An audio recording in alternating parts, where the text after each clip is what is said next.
Meli ya USS Gerald Ford ya Marekani iliyopo Mashariki ya Kati inapelekwa katika matengenezo baada ya moto wa saa 30 ndani ya meli hiyo. Meli hiyo ambayo imedaiwa kwamba itakuwa mtoa huduma mpya katika eneo hilo la Mashariki ya Kati kwa ajili ya mapambano dhidi ya Iran, inadaiwa kwamba imepata uharibifu mkubwa na kwamba wakati huu itaingizwa katika matengenezo.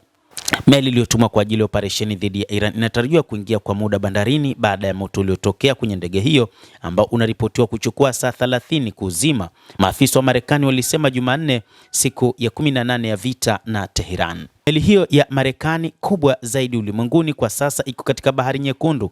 Inatarajiwa kwenda kwa muda Souda Bay kwenye kisiwa cha Ugiriki cha Crete. Maafisa hao walisema meli hiyo ya kivita imetumwa kwa muda wa miezi 9 ikijumuisha operesheni dhidi ya Venezuela katika visiwa vya Caribbean kabla ya kuwasili Mashariki ya Kati.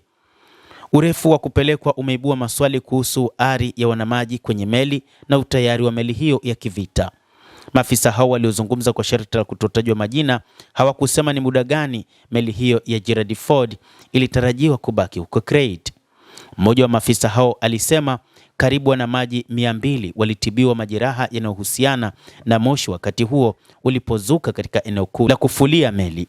Moto huo ulichukua masaa kudhibiti na kuathiri takribani vyumba 100 vya kulala. Hata hivyo, inatajwa kwamba meli hiyo ilikumbana na mashambulizi ya Iran katika kipindi hiki ambapo mpango wa Iran ulikuwa ni kuizamisha meli hiyo kama ambavyo ilipanga kuizamisha meli ya USS Abraham Lincoln.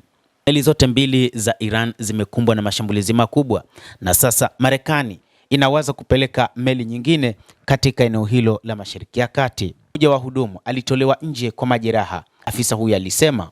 Gazeti la New York Times liliripoti kwa mara ya kwanza ukubwa wa uharibifu kwenye meli hiyo ya kivita. Pentagon haikujibu mara moja ombi la maoni. Baada ya moto huo kutokea, jeshi la Marekani lilisema hakuna uharibifu wowote kwenye mitambo ya kuendeshea meli hiyo na kwamba chombo hicho cha kubebea ndege kilikuwa kikifanya kazi kikamilifu. Marekani imefanya mashambulizi zaidi ya malengo 7,000 tangu ilipoanza operesheni dhidi ya Iran mnamo Februari 28. Gerald Ford ikiwa na zaidi ya mabaharia 5,000 ndani, ina zaidi ya ndege 75 za kijeshi zikiwemo ndege za kivita kama F-18 Super Hornet, lakini Ford ina rada ya kisasa ambayo inaweza kusaidia kudhibiti trafiki za anga na urambazaji.